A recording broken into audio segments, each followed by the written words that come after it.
Hello and welcome to The Right Idea, where we discuss the people, policy, and politics that drive Texas. I'm your host, Bryan Phillips. I'm the Chief Communications Officer at the Texas Public Policy Foundation. And with me, as always, is my partner in crime, our Chief of Research, Derek Cohen. Derek, this is it. Last week. This is the final week of session. I can't believe we're already here. Well, I can. But yes, it's great. Only taken 2 years. Yes. I would say, which, you got to be careful what you put out there with the S words around and all that. Right. But no, knocking on wood, I think things are going pretty smoothly. I think it's going to be brought in for a smooth landing. A smooth landing can be in the hectic last 5 days now. But yeah, just, looking back on session, obviously we'll have the recap next week, not to tease the next week's show, but I think we're going to be talking a lot about some of the victories had by conservative folks.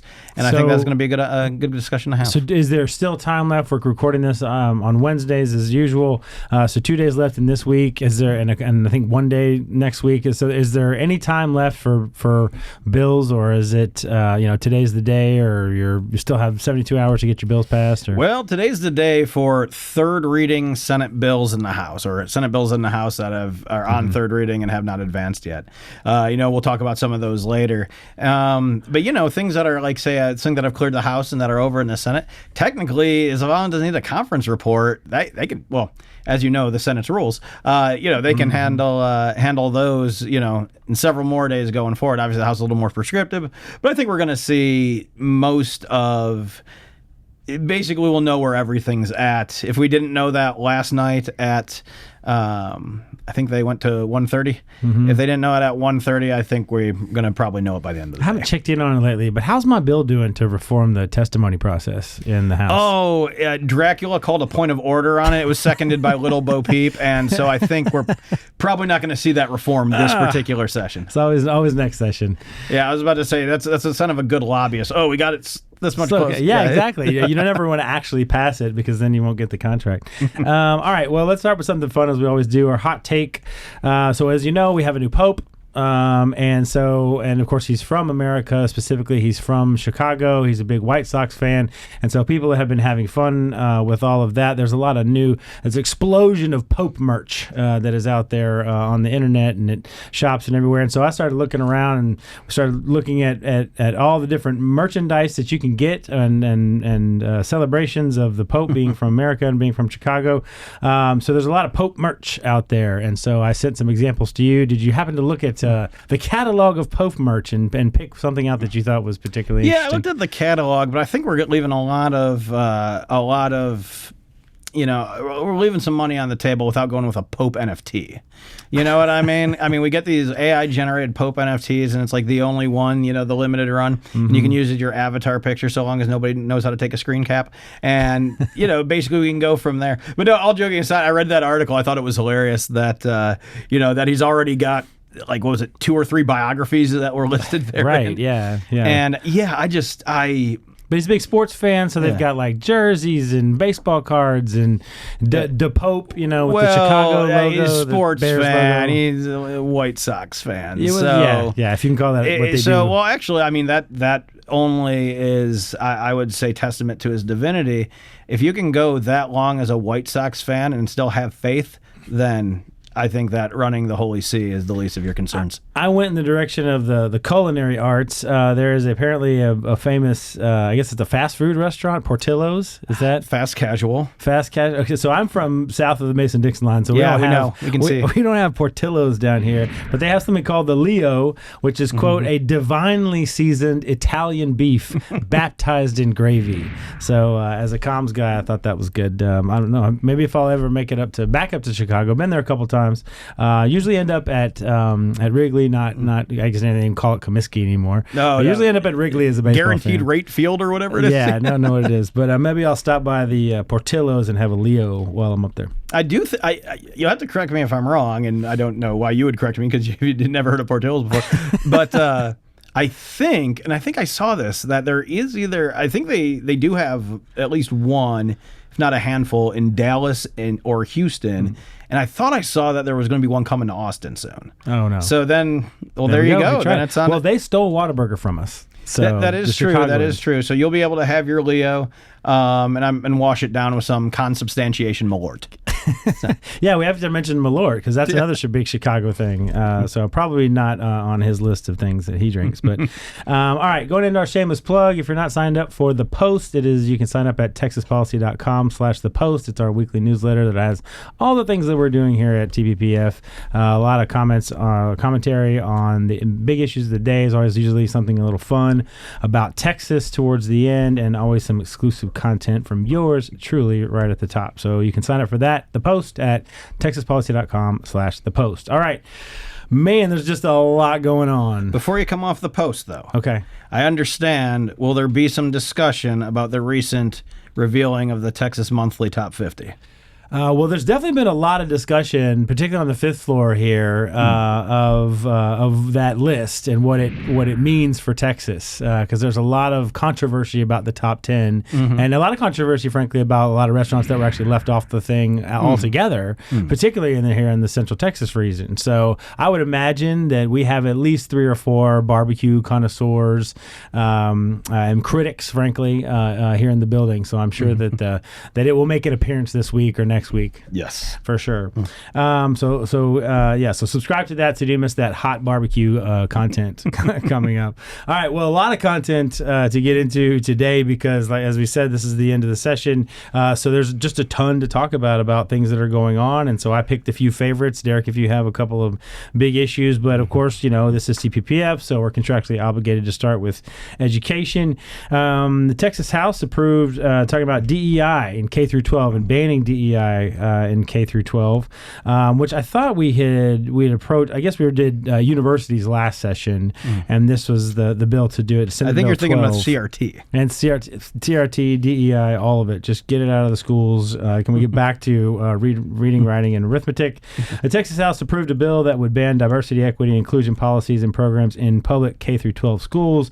Senate Bill 12, authored by Senator Brandon Creighton, would prohibit school districts from considering race, ethnicity, gender identity, or sexual orientation in hiring decisions. Training and programs on these topics will also be banned unless required by federal law. And here's the important part. Parents will have to give written consent to allow their children to join these social clubs or school clubs like that. They would also be able to file complaints if they believe the schools do not follow the DEI ban. Derek, are we finally, after years and years of talking about this, are we finally getting DEI and all of that out of the schools? Well, it's important to understand that Senate Bill 12 might seem groundbreaking, might seem revolutionary, but it also follows in the vein of such conservative bastions as the University of Michigan, which has done the same thing. and like the reason, so specifically with this issue, this one's premised more, as opposed to the content standards that came forth in the CRT debate. This one's premised more on hiring standards. And to be honest with you, it just brings hiring standards in line with current Supreme Court precedent. Right. This basically says you're not allowed to discriminate on the grounds of things you're not allowed to discriminate on. And making a special pleading for that is not sufficient in order to be able to justify the that. Constitution says what it means, and we really mean it this time. Yeah. And we're gonna this time we're drawing an underline under it. So, but yeah, that's exactly with this. And the school club part I thought was interesting. Because at least in my experience, every time that a student wanted to join an undergrad, we had to fill out forms in triplicate, stamp it, do a thumb roll on it to make sure everything was good. And so if this is belt and suspenders, more power to it. But I just think, again, this goes into that theme, which I'm sure we'll discuss both this week and next, about parental empowerment across the board. Right. And why are there these kinds of activities taking place without parents' knowledge or consent? At a grand scale like this. I mean, I would hope that kids would come home and tell their parents about different school clubs and things that they're joining. But like you said, I mean, we couldn't do anything like that. We couldn't participate in an after-school play or do any kind of extracurricular like that without getting sign off from our parents whenever I was in school, back in my day. So I guess this is just another good example of how they are incorporating parents and making sure that parents are the partners that they deserve to be with regards to what's happening to their kids kids at school. But I also think, that this is a really important message to send overall, that Texas is a place that's just not going to, we need to get schools back to doing the academic thing and not so much the social justice thing. The schools will say that they can walk and chew gum at the same time. They have not been able to prove themselves capable of walking or chewing gum. And so once we can get one of those boxes checked, preferably the reading, writing, and arithmetic, then we can worry about the rest. Staying on schools, we will go into the school library, which again is another one of these issues I feel like we've been talking about for far too long. And it's an issue that should have been solved really a long time ago, which is the prevalence of inappropriate and sexually explicit material that is in and available to minors, to children in schools. Texas school boards and parents would have unprecedented control over school library book selection processes under a wide-ranging state Senate bill that the House preliminary passed earlier this week. Senate Bill 13, so we've gone from Senate Bill 12 to now Senate Bill 13. We'll have all the lieutenant governor's priorities here by the 3 episodes from now. By the end of the episode. Would require school districts to pull books with indecent, profane, and sexually explicit content and grant elected board members veto power over new purchases. Any new library material, whether digital or physical, would be subject to a 30-day public review, after which the school board would have another month to approve the content. It goes to a final vote today. They said it would. The opponents of it said that it would prevent students. The proponents of it said it would prevent students from being exposed to sexually explicit and inappropriate books. Again, this is one of those issues. Like, why couldn't we have cleared it up? Like, once we found out that this was happening, why is this taking multiple sessions to get sexually explicit material out of the public school library? It's one thing like just the public library, like the library down the street. I mean, that's a completely different deal. But this is a library for children. Why are these and how are these books even ending up in the libraries in the first place? Well, I mean, to be honest with you, and there's no glossy way of putting this, is essentially the librarian field, like the entire profession, is one that's entirely captured by the left. And that has nothing to do with, a lot, they get... I try to pause because there's, there are very few. Choose your words here. Yeah, we don't edit here on the show. Yeah, so I was going to say I do know we still need to keep that everybody rating. So yeah, right. But the issue is obviously you're going to have issues where, if it's an at-large area by seats, some seats are going to be held by people of one end of the political persuasion. Other seats will be held by others. That stuff happens.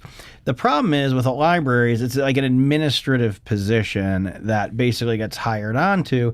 And if the entire field, or let's say 98% of the field, is ideologically captured by the left, and many of which are of the very virulent strain of leftist ideology, if that happens there is no, and until Senate Bill 13 passes, there really is no content check on that by the actual people that have power, that have been elected to have power over that. School boards and the superintendents and all that. Exactly. And look, we can talk about the propriety of school boards and superintendents in different contexts in other ways. But at the very least, if we are going to point out their mismanagement in a certain area, we need to make sure that they at least have the agency to manage in that area. Right. Here in the libraries, they currently do not. So this would empower that particular them to have that oversight. What gets me here is who are these 57 people that don't want their elected local school board, that don't trust them to manage the libraries? I thought we were for local control. In the parties, I'm guessing that 57 is mostly for people who beat that particular You're talking drum. about the 57 people who voted against the bill in the House. So it passed 87-57, right? Yes. Yeah, I didn't mention that earlier. So for our audience, that's what he's referencing, is there were 57 members of the House that voted against giving school boards and parents this kind of control over school library book selection. Most of whom I guarantee at some time this session, I'm going to wager a guess from the back mic, said, but mo local control. Yeah, right. Yeah. Well, my question is, or my thought is, look, school boards probably didn't want to do this. No. Parents certainly didn't want to have to worry about what's going on about content policing. Right. But as soon as we found out that this material was in there, I'm sorry, librarians or librarian association, you lose you lose the authority to do that. If you can't figure out how to keep sexually explicit materials, the one thing you have to do as a librarian, right, is to make sure that all the books get returned and keep the sexually explicit books out of the library, of the public school library. So like, the twin-legged stool, they call it. I'm just you don't have a whole lot of responsibilities, right? You make sure the books get returned, and you send threatening letters and whatever else you need to do to get the books back, and then try to make sure that the books are, I guess I won't use the word wholesome, but like, have some sort of redeeming educational value to Thank you. That was a Jordan Peterson phrase right there. Yeah, but the redeeming educational value, you really only have two jobs there, and they weren't able to do that. So yeah, at that point, if we can't trust the people who are in charge of making sure that the books are appropriate for children, then school boards and especially parents should have to get involved. And then of course there's always the typical pushback, particularly from the back mic, which is that this is some kind of that in fact these books aren't sexually explicit or that they're not inappropriate. Why are you guys making a culture war out of this? And really what this is about is trying to get rid of To Kill a Mockingbird or The Color Purple or something like that. There's always this argument that there are these books of eminent artistic value that Republicans are just find icky, and so that's what this whole conspiracy is about.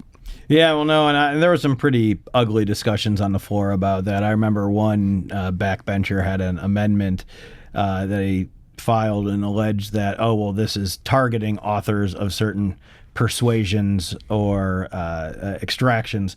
Of course, the rejoinder to that is then why that's a really weird concentration to have all these sexually explicit and inappropriate books load up on authors of a particular persuasion or extraction, because that's suggesting something that we're not suggesting. What's it telling us about you? Yeah. The issue is more, again, the bad faith brokering that they have here, because again, if you look at the progressive ideology, is we want to have an actual a technocratic class, and the technocrats that would be in the libraries have been completely ideologically seized by individuals who do not represent the meaty center of Texas, we'll say. Yeah, now that we're here at the end of the session, I don't know why I'm always surprised by this, but there's always bills like this which are clearly aimed at trying to keep, these are like basic common values that we don't want children to be exposed to these kinds of things, just common sense stuff. And I'm always shocked at the fact that there are not just, a few dozen, there's 57 people that voted, their state representatives that voted against this,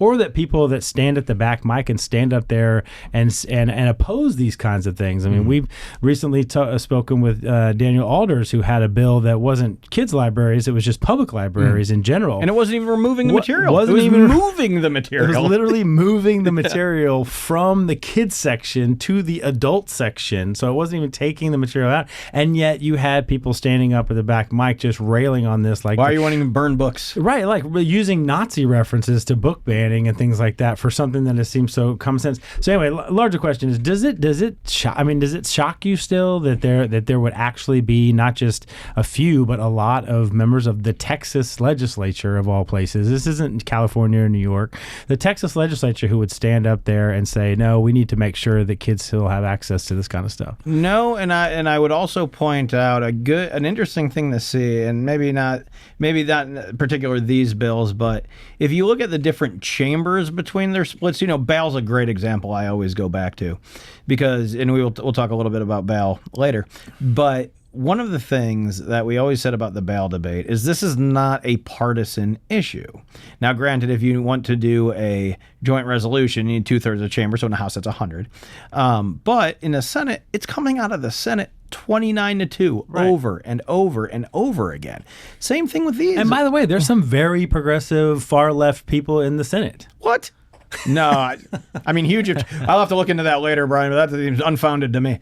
But they're equally as liberal as the people in the House, and yet they broader areas, but they match the distribution of Texas. Right. Yeah. And it just shocks me that there's still people that still fight for this kind of stuff or oppose this kind of stuff. All right. Speaking of access, we will now get into illegals voting. Oh boy.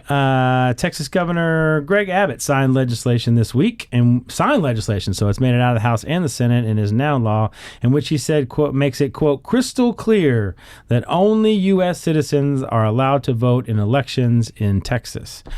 Quote from the governor, I just signed off on a joint resolution to make it crystal clear under the Texas Constitution that if you are not a citizen of the United States of America, you are not allowed to vote in Texas. This is SJR 37 from Bryan. And in the resolution, he proposed a constitutional amendment clarifying that voters in Texas elections must be citizens of the U.S. Prior to the resolution, the Constitution prohibited people who are under the age of 18, along with those who are determined to be mentally incompetent by a court or who are convicted of a felony. So I guess, I mean, I would imagine the U.S., there's U.S. federal statutes that say that you can't vote, and so I guess that sort of covered that elections you up can't vote until in now. a federal election. Okay, so there wasn't anything specific that said illegals couldn't vote in Texas elections. Well, this might surprise you, Brian, but California is a malefactor in this particular space. With respects to our friend Jefferson, I'm unfortunately going to have to speak ill of California. He moved. Yes. He got here as quick. He got it here as quick as he could. Yes, but no. All joking aside, is what we saw in certain. It was mostly a municipality thing, because you'd have to still have some method of IDing, folks who weren't a citizen but still eligible to vote or have some sort of residency requirement, right? And so these are still, it seems non-controversial because like, oh, you're voting on municipal bonds and things like that. But the issue is that does run afoul of the federal standard. And the thing is, and I don't care which political subdivision at the federal level or political subdivision at the local level that you are voting at, if you are voting at that, you should have the skin in the game to be, of being a citizen. And the thing is, if you look at our immigration laws, we are not exclusive in our immigration laws. Especially when we talked a lot about the border stuff, going back years on this very show. One of the things we discussed is one model of looking at immigration is, taller wall, wider gate sort of thing. We have a pretty wide gate as it is. Yeah. So it is not like beyond the reach of everybody. Now, you've seen the commercial of Kristi Noem. You got to do it the right way. But I watch enough baseball to see that probably about 4 or 5 times a night. Oh, yeah. But I think that the fact that this needs to be articulated so that a city or political subdivision here in the state needs to be put on notice for that is absolutely ridiculous, because this should be, if you have even the most basic understanding of the social compact, this should be something that we all intuitively understand. And I mean, to your earlier point, I mean, there are really substantive decisions that do get made at the local level, particularly in bigger cities, whether it be school district bond proposals. I mean, one of the school districts just passed a $2.3 billion bond with, I think, like 10,000 people voting total. So all those people should have to share the debt. And we'll get to Death Star later, but I mean, that was one of the reasons why they passed the Death Star legislation in this last session, is because there are some crazy things that the locals do to hinder our individual rights. And so there are major significant things that can get passed at the local level that if somebody wanted to try and affect, if they wanted to have some kind of campaign of illegal voting, that it wouldn't take but a few thousand votes to tip it one way or the other. So it is a significant problem, or at least it can be. All right. Actually, I wanted to ask you, I don't have it on here, but in terms of voting, now this is specific to making sure illegals can't vote in our elections.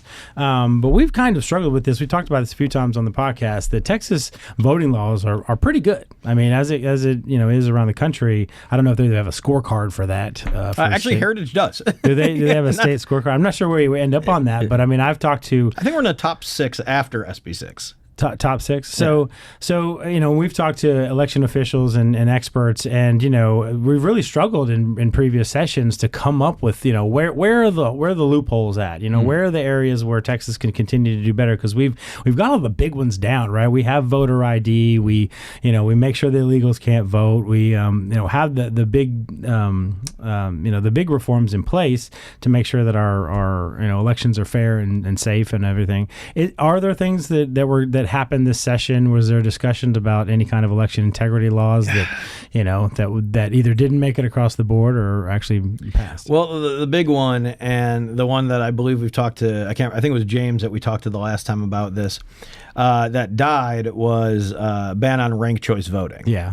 And ranked choice voting, again, we've discussed, it's like, man, from, curb appeal is through the roof. You go, oh, you can wrap all, instant primary, you can wrap it all up at once, until you look at the places that actually implemented this and the outcomes that they've had. Right. The fact that, entire elections have been thrown out on ranked choice voting in the local level. Mm-hmm. It's just not something that we, that's to say nothing about the ballot fatigue or voter fatigue or any of that. It just isn't the model that the American system is set up for. For better or worse, I like to think of what Churchill's quote on democracy was here. First past the post voting is the worst one available aside from all others. Sure. Yeah. And so that's essentially what we have here is the ranked choice voting ban, pass the Senate, Senator Hughes, just, absolute mainstay on that. Unfortunately got over the House and I can't remember where it died in the House, but it's not. I don't know. I don't think it got out of committee. And this was really a preventative measure, right? Because there's not a huge push for ranked choice voting in Texas. There is some. There is at the local level. There is some, but this is really just preventative to make sure that they can't implement it. So the only thing holding folks at bay at this is an Attorney General opinion from a couple years back saying that it would not be feasible under the Texas Constitution due to some wording. But all it takes is, as we've seen, creative interpretation. And they're like, well, we'll see. Well, let's try it out in the courts then. I just don't see how, just from a principled standpoint, if I want to vote for someone, if I want to vote for Jefferson for mayor in the next election, then I should be able to do that. And I shouldn't have to have the choice of, well, if Jefferson doesn't do as well as other candidates, then my vote either must go to somebody else who I don't support or doesn't get counted at all. Those are the two options. If Jefferson doesn't make it to through the first round, then either I am required to vote for somebody else who I don't support because I support Jefferson, or my ballot just gets thrown out completely. Those are the only two options. Right. And I don't know how that could possibly pass muster with the Constitution or even just basic principles of voting and democracy. Well, first of all, if Jefferson was running for mayor, I think he'd be an incredible unifying candidate. A video camera in every studio kind of guy. But what we'd all have to be Chiefs fans, though. Yeah, okay. So you're just voting against him. So we're walking blocks for the other guy. Then okay. No, like I said, he didn't make through it the first round. Yes. But your point's exactly well taken. Is so that you are either forced to vote for somebody you don't like, or you're not voting at all. Yeah. And that in and of itself is an issue. That if you look at where ranked choice voting does make the most sense. And people go, oh, well, it works in the primary. No, it doesn't work in the primary. It works in a system wherein there is some sort of intrinsic power sharing. So like if you want to propose a ranked choice voting system in, say, a parliamentary model, in fact, ranked choice voting in a parliamentary model might work better than the current model that they already have, like over in the UK and other countries like that. Yeah. But it does not work in a place where the winner's the winner and we all move on. Yeah. Sometimes one party gets more winners than the other, and then that, the blue hats are in charge or the red hats are in charge or whatever the case might be. The thing is, we just do not have a system that is set up to accommodate this flight of fancy that is ranked choice voting. All right, so let's get through some other issues. We got some other big issues on here. Housing. There's a big discussion about how do we get housing prices down, or how do we get housing to be more affordable. The Texas House gave the thumbs up on Tuesday, so yesterday, to a bill allowing smaller homes on smaller lots in Texas's biggest cities, part of a broad push by state lawmakers to put a dent in the state's high home prices. So this would, let's get to the point here, would reduce how much land cities say single-family homes in new subdivisions must sit on. The idea is to let home builders construct homes on smaller amounts of land, thus reducing the overall price of the home. So tiny homes, that's our solution? No, and that's not even what this bill does. This bill originally says no minimum lot sizes. I think it was below 14 100 square feet. Yeah. It got amended yesterday to 3,000 square feet. Okay. For the lot size. And let me tell you, the fact that this is a bill just boggles the mind. I was talking to James, I was talking to Jose about this. This bill doesn't say you can't have your your River Place. We had a place called Indian Hills in Cincinnati that which was very similar to River Place. It doesn't say you can't have your River Place. What it does say is we're not enshrining you must have river places or we're not letting cities enshrine that. So this isn't saying that they can't be over 3,000 feet. No, it just says you can't restrict it to over 3,000. You can have it platted at 300,000 feet a lot if you want. Yeah. Probably not the best use, and a developer would probably want to diversify that a little bit. Yeah, but but this basically says, look, you can't ban anything under that. Right. Yeah. So again, 3,000 feet, that's a normal sized lot. I was going to say, goodness, that's a large... And some of the pushback from this has just been ridiculous. Like the people that say, oh, well, these will basically become slums. And I'm like, a slum in a 3,000 foot lot? What are we talking about here? Yeah. Yeah, now look, if I owned a business where I did backyard pools, I'd probably want bigger houses too. But this is it's the coalition of NIMBYs on this is insane. Which is unfortunate because I think the other criticism maybe from the other direction, which is,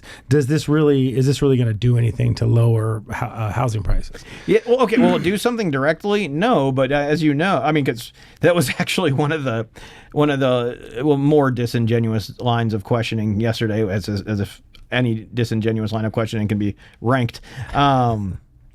But it was, where is the provision here that says that these houses must go to low income? And that's like, this isn't a market manipulation bill. Right. It is a basic economics of supply and demand bill. And if you can't understand how more supply can lower demand and ergo cost, then you really should have paid more attention in the 8th grade. You probably shouldn't be commenting on whether or not this is a bill that has... the people that were commenting have their own reasons for doing so. Yeah, for sure. Okay, well, we will see. I think that a lot more needs to be done. I wasn't super...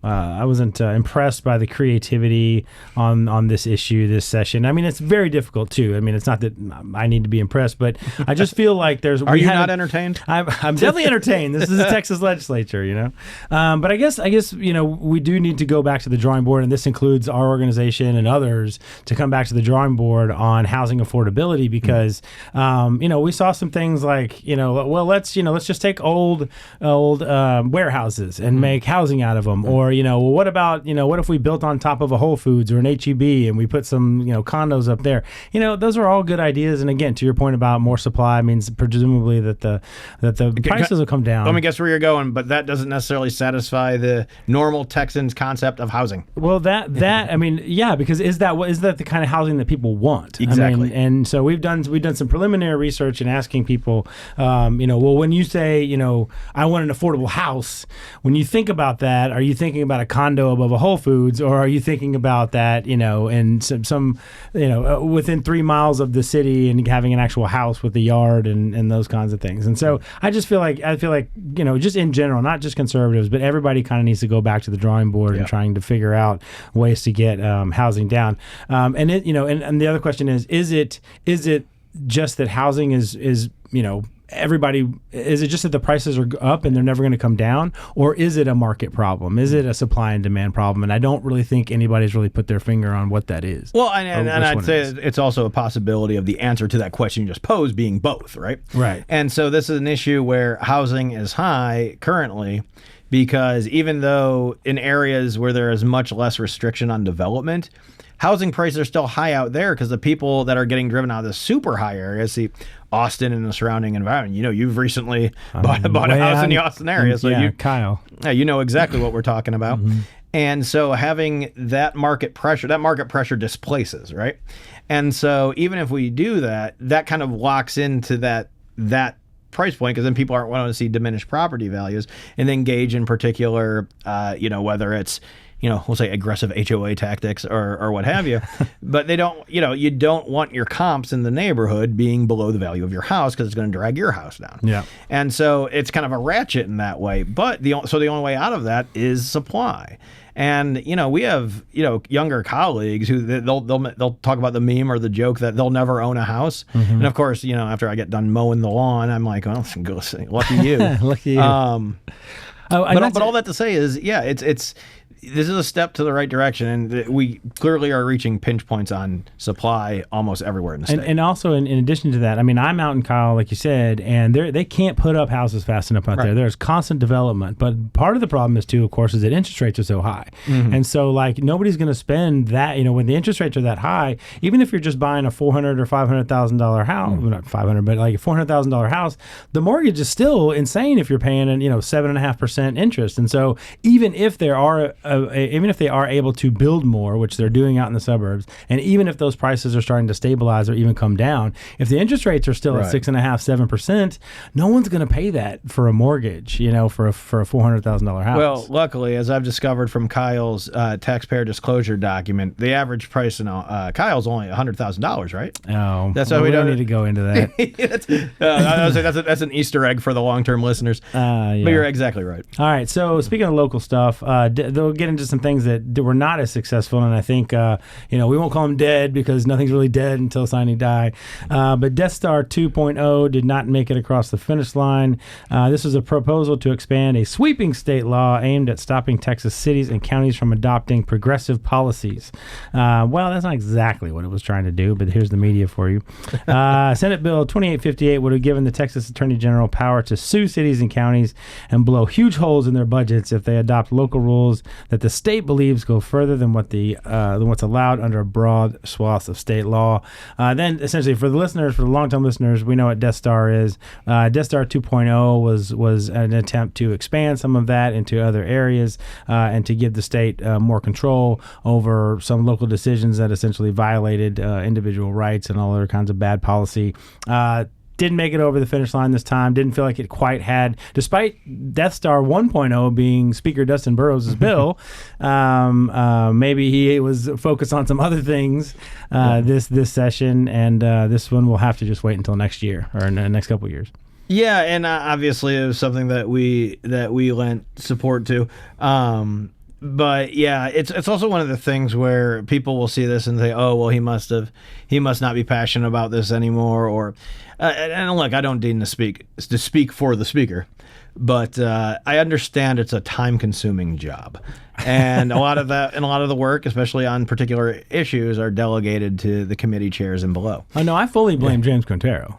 Trust me. On that we can agree. It has nothing to do with the speaker. The fact that we still have cities, which I was expecting to get rid of, I mean, we can't count that as anything but a failure of James. All right, and on to we won't call this a failure because it's still, it's Wednesday at, almost 2:00 in the afternoon, and so there still may be some hope.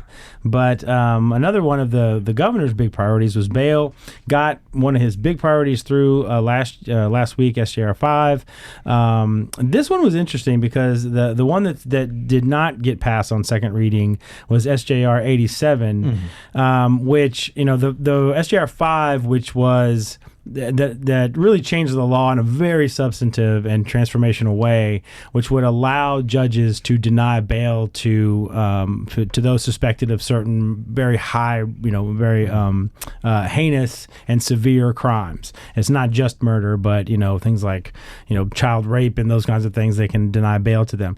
This bill was a little bit different in that if you had already been convicted of a one of these crimes, one of these, murder or something else, that if you were charged again with another one of these high crimes, that you would be immediately denied bail. So if you're already a murderer, or some other sign of You're an alleged crime. murderer at this point. Well, no, isn't this the one that if you've already been convicted of one of these crimes, if you get charged again for another heinous crime, you get immediately denied bail? If you're on bail for the first. Well, so this isn't even conviction. So, unfortunately, I breaking news, as we shouldn't do on a weekly podcast. Oh, here we go. It's dead. So yes, we can consider this dead. The motion to reconsider had just expired. But you're right. So 87 would have allowed, basically the way I describe it is big boy crime, bail, second big boy crime, hearing, potential denial. And so the issue was, and where I think a lot of the Democrats were coming up, they were saying that the mandatory denial was the problem. That doesn't hold any water with me. I don't believe that to be the case. What I do believe to be the case is they got their arms twisted and they were made to eat a questionable sandwich over SJR 5, which was that which allows the denial of the bail. Right, which allows the denial of the bail. Exactly. It doesn't require. But here's another thing about SJR 87, and this is this is not a critique of the bill because we supported the bill or the resolution. This is not a critique of the resolution, but the places that need this the most, let's just spitball and say Harris County. The places that need this the most require that the DA show up and make a probable cause finding in front of the court.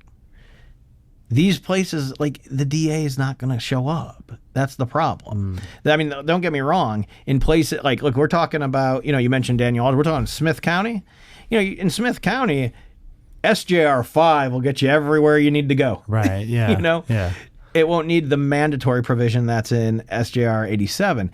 The problem is the places that need to be addressed by SJR 87 have other actors in the system who probably won't fulfill the mandate of the mission. But this bill was the one, and as much as we liked SJR 5, and that really is transformational, yes, and giving the judges the power, this is the one that, like, excuse my French, but pisses everybody off, is that if you get accused of rape, and if you've been arrested, and there's probable cause and all of that, you've met all those standards to be arrested on charges of rape, if you somehow get out on bond, and then you get charged in the next 30 days or whenever with another rape, that's the thing that makes everybody angry. This guy was, this guy's probably a rapist, or at least has been suspected of it. Why is he out at all? And then he goes out and rapes somebody else. What was going on? Why is that person not in jail? How is that public safety? Or how are we prioritizing public safety by doing something like that? And so, like, this is the one that I think that actually answers the question that people have, which is, why are these people getting out when we know that they've been suspected? Exactly, and you hit the nail on the head. The judges that need to be hamstrung in this process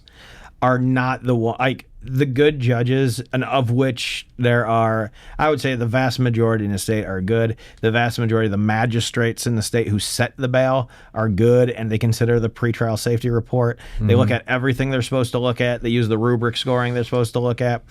The people that aren't doing this, I don't know if they will be, again, because we're talking about outside actors to the process, if they will be brought within compliance because of this. So hopefully, one of the things that probably remain for further consideration is, this, and then also really starting to reform what things do we leave to judicial discretion, and that's a much broader question for I'd have to say another pot or two or three. Yeah, that's going to be another big fight. And so it sounds like this is SJR 87 is now officially dead, or at least it was voted down. No, it didn't vote at all. The thing expired, and per its author, it's dead. Oh, okay. Per its author. All right. So that means that that Nikki Presley still has to work with, has two more years to work with us because she hasn't finished her job yet. Yeah, she's not going to have the Alexander weeping for there's no more lands left in her. All right. And then finally, before we get on to our 10-minute drill, one favorite issue of ours, of course, is daylight savings on this show. Paul Bettencourt sent out his press release today. Was it Senator Bettencourt's bill? I believe it was. It was, but he was carrying, I believe, Will Metcalf's bill from the House. No, Will Metcalf's bill, HB 1393, which officially puts Texas, which officially creates Texas time, which is what we're going to call it, but it's really daylight savings time. So they've not only have they've chosen a winner in this, and that Texas is forever going to be on daylight savings time if the federal government gives us the permission to do that. That's the little caveat in the bill here. Yeah, well, first of all, I say that we it's better to ask for well, actually, don't even ask for forgiveness. Just do it. Yeah. Secondly, I will say, though, it's funny that because remember, we discussed this before, that when we pull daylight savings time, it's either 33% yes, standard time, 33% yes, daylight savings time, 33% I don't care, just pick. And it's like, either one of these is going to cause a civil war. Absolutely. So like 100% of Texans agree that it should change. Yes. But they're completely and totally 0% split. agree on how. Yeah. And so, the fact that they actually goes, okay, daylight, and we're going with it. We'll go with it. And we got 27 votes in the Senate. It passed 133 to 13. Who, again, this is another one of those like head scratching ones. Like 13. I guess I would vote against it if it Change is scary, Brian. Yeah, I guess I would want to force the issue. I know why the federal government has to sign off on it. Although Ted Cruz said some very positive things about it, so maybe he'll carry this bill for us in the Congress, so we can finally get this done and end our national nightmare of having to switch clocks twice a year. All right, so I'm sure there's a bunch of other issues, and we'll get to the full wrap up next week. Hopefully we'll have our friend Brad Johnson from the Texan. Hopefully will be on next week with us, and I'm sure he'll have his favorite issues for the session and the ones that ran under the radar. But that's what everybody's talking about this week. Let's get into our 10-minute drill. Survey says new polling just out today from our friends at Texas Southern University and the Barbara Jordan Research and Survey Center have a new poll, and there's all kinds of fun political stuff, which I will completely and totally avoid on that poll. So you can check it out for yourself. Again, it's Texas Southern's poll, the Barbara Jordan Center. But there are two issues I want to bring up. Number one, ESAs, tremendous support, education savings account, that despite the controversial debate that was had and all of the slings and arrows that were thrown, as of today in this poll, 64% of all Texans support education savings accounts, which includes 66% of Black Texans, 65% of Latino Texans, 69% of urban Texans, 62% of rural Texans. Bipartisanship, 78% of Republicans and 68% of independents. So across the board, a lot of support for ESAs. Derek, the only demographic, I wonder who it could be, that does not support ESAs are white Democrats. 69% of white Democrats oppose ESAs. Yeah. I mean, Brian, we've seen this exact same breakdown specific to the isolated group in opposition in polling that we've done, and this is just like at this point it's a dime holding up a dollar that this stuff's not universal, just because it is so popular. When you get this doctrinal opposition that only white Democrats can carry the mantle of, it's one of these things where it's like they're not even talking about the policy. It's clear at this point we're talking about, oh no, this is our blue hat. This is one of our statements of faith that we have to sign before we get this job. And so I just don't understand. I mean, 80% of GOP, last I checked, GOP gets accused of being a rural party. Mm-hmm. And 80% of them are saying that they're in support of this. I think you never want to say a debate is settled, but I don't know how you can improve on this poll. And the thing is with this poll, I mean, as eye-popping as these numbers are, they are not out of step with things that we've seen time and time again. Oh, wait, no, there was that one millennial Democrat pollster that found that ESAs are stupid and smell bad. Yeah. I think was the outcomes. But other than that, every single credible pollster has produced this kind of result. Yep, that's right. And so it's interesting to see because, of course, when anybody loses any issue like this, the first thing they say is, well, we'll see you at the polls. So we're going to use this issue. You voted the wrong way, Texas. So we're going to use this issue to go 20% of you, oh no, to go and to beat you at the polls, and we're going to go and take your seats. Of course, this was one of the big issues in both the primary and the general election, literally last year, that created this result. And so the idea that suddenly those members who ran on those issues went and fulfilled that promise, and then all of a sudden the same constituents that put them there are going to turn around and vote them out of office. Color me skeptical. Well, I also think that it's so funny because you ever notice that argument never flips? It's even though there are people that were reliable anti-school choice votes for years, if not decades. And then all of a sudden, when the numbers get closer, like, oh, no, we're for school choice. Yeah. And not even we're for school choice, so we'll vote for HB1 from the fourth special session. Yeah. It's, no, we'll take the what you and I would consider much improved school choice plan. Steroids. Yeah. So we'll see if that happens. The other number that was in the poll that I can actually talk about was Trump has a 53-47 approval, which is not great. That's a couple points lower than what he actually won in Texas. So, governing is hard. So he's trying to do it right now, particularly with Could this be the end of the honeymoon, though, kind of thing? At the end of the honeymoon. Also, Congress is fighting and Trump is kind of in there, kind of winning, kind of getting his way, kind of not. So there's some of that. But I think the number one issue is the economy and then the tariffs and trade, although I have my own opinions about whether or not that's a significant player. But the economy and then Trump's elevation of the tariffs and trade and the fact that the tariffs seem to at least initially not be working. Things have changed. China's come to the table. UK's coming to the table. Canada's coming to the table. So things may be moving. But if you dig in a little bit, Trump is losing on the economy 49-51, and he's losing on trade and tariffs 45-55. So there's actually a double-digit split there in terms of approval of what he's doing on tariffs and trade. Now, if he wins, that thing's going to flip over quick, right? Like if we make these big deals with China and we make these big deals with Europe and with Canada, and we flip this thing, then he's going to come out looking really good, and that's going to coast into the midterms. But right now, things are pretty even or maybe down a little bit, and so hopefully the White House is watching that. Well, I think the important thing to remember about this particular observation, and we've talked about this before, is that, again, you say that if he wins, this will flip quickly.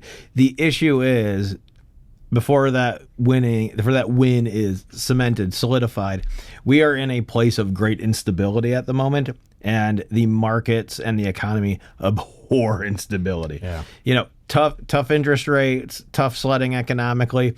As long as it's steady, that is preferable to things that might on the mean be better but much more volatile. And I think that's where we're at, and I think that plane needs to come into land or it's gonna spell trouble in the midterms. Well, winning, what do they say, winning cures everything. Yes. So it also papers over a lot of cracks. So and Trump's really, really good at accepting the wins, or at least saying he's winning, whether or not there's actual scoreboard up or not. He's definitely as good at coming out and telling everybody that he's winning no matter where we are. So that helps the public perception.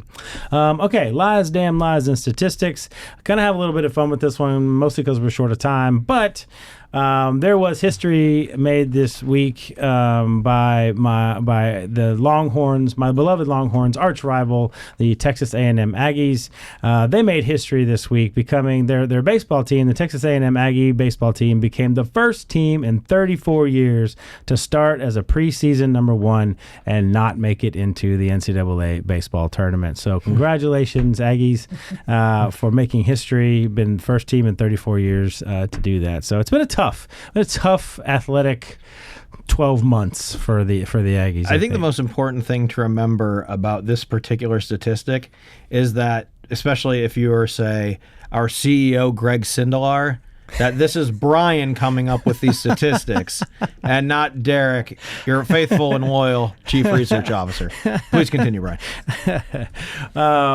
Anyway, so we said we can't edit, but maybe we can go back. No, I'm just kidding. There's plenty of Aggies I was targeting this at, and definitely not my boss in the building. But anyway, just wanted to have some fun with that. All right, so what to watch for? Sine die parties? What are we watching for the next 72 hours? I'll say, well, there's a whole bunch of sine die parties, but I'll say over the net, what to watch for is really the only thing you can watch for when it comes to things moving or not moving. I mean, the voting is almost done at this point, right? The voting's almost done, so there's not a whole lot more we can watch for. The issue is going to be bills coming back on conference reports. And so keep in mind, you get a conference report back, it is just an up or down vote. And, well, pending that they have quorum. We don't want to see 2021 all over again. But it's just an up or down vote, and whoever gets 51 or 50.1% or higher wins. And we haven't talked about a lot of conference reports this year. I mean, there's been a lot. I mean, I don't remember them, particularly on big bills, significant bills. Yeah. A lot of things, have just been concurred, right? It just goes over to Senate, they concur with the House changes and send it back. Well, if you look at who as we would say, who has the decision rights in the process, it is easier to negotiate directly with the other chamber's author, because then look, if they get to a point where they're fine with the bill, they can just go and say, they did some stuff that I didn't like, but look, the bill's fine. They're gonna, that nefarious other chamber is gonna screw this up in conference. I vote we just accept the changes. Obviously, there are ones that will never apply to, such as the budget, which I do believe, I haven't looked at it yet, but I do believe I saw Senator Huffman say that she's signing off on the conference report today. So that'll go back to the chambers for the up or down vote.